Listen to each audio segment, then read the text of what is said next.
తప్పుని తప్పుగా చెప్పాలండి. వాస్తవాలుగా మాట్లాడదాం, అవాస్తవాలు ఖండిద్దాం.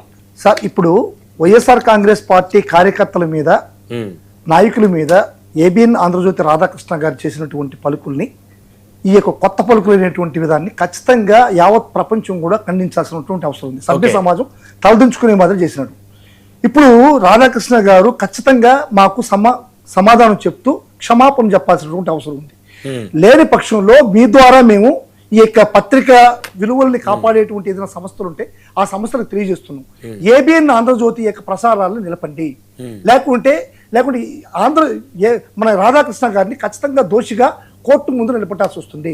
జగన్మోహన్ రెడ్డి గారు ఏదైతే చెప్పారో అది ఖచ్చితంగా తూచా తప్పకుండా జరుగుతుంది.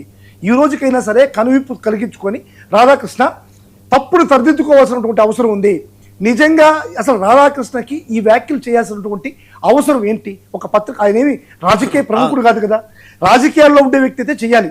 నీకెందుకు ఎక్కడ రాజధాని కడితే నీకు వ్యక్తిగత ద్వేషం నీకెందుకు అవసరం లేదు కదా. చంద్రబాబు నాయుడు గారు చంద్రబాబు నాయుడికి పరిపూర్ణమైనటువంటి వ్యవస్థలు ఉన్నాయి సార్.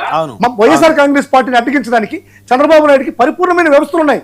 అతనికి జీవితగా కార్యకర్తలు ఉన్నారు, నాయకులు ఉన్నారు మమ్మల్ని ఎదుర్కోవడానికి. అసలు నువ్వెవరు రాధాకృష్ణ? నీకేం పని? మేము మావికని అంటావో, లేకుంటే మూడు రాజధానులు అంటావో, ఇంకోటి అంటావు. మా ఉద్దేశం అది మేము చెప్తున్నాం. ఇప్పుడు జగన్మోహన్ రెడ్డి గారి ఐడియాలజీ అనేటువంటిది ఈరోజు సార్, జగన్మోహన్ రెడ్డి గారు ఫస్ట్ కరోనా వచ్చినప్పుడు ఒక చిన్న పారాసెటమాల్ టాబ్లెట్తో ఇది కరోనా ఉంటుంది, కరోనాతో సహజీవనం చేయాలనేటువంటి ఒక మాటలు చెప్పాడు. ఆ రోజు చంద్రబాబు నాయుడు కానీ తెలుగుదేశం పార్టీ విచ్చలవిడిగా నవ్వారు, విచ్చలవిడిగా ట్రోల్ చేశారు. ఈ రోజు ఏంది? కరోనా అంటే పారాసెటమాల్తో తగ్గుతుంది, కరోనా అంటే సహజీవనం చేయాలి.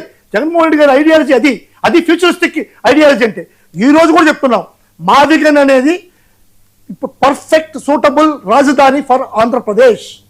మీరు అనుకున్నటువంటి రాజధాని కట్టడానికి ఊహాజనితమైంది.